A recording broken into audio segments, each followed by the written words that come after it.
Okay, let's dive into one of the most chaotic and creative years ever, 1808.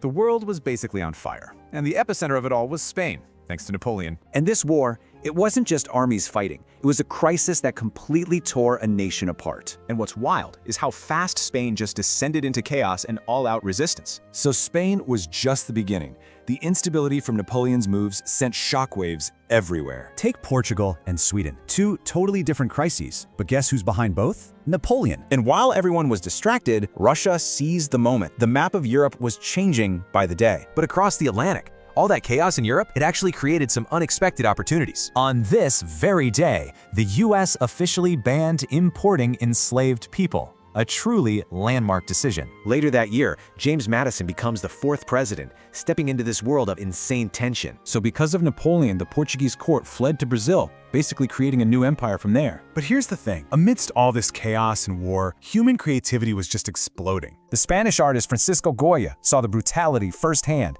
and immortalized it in his art. Then you have Beethoven, premiering his 5th and 6th symphonies on the same night in Vienna. And in literature, Goethe publishes the first part of his masterpiece, Faust, a true landmark. Science didn't stop either.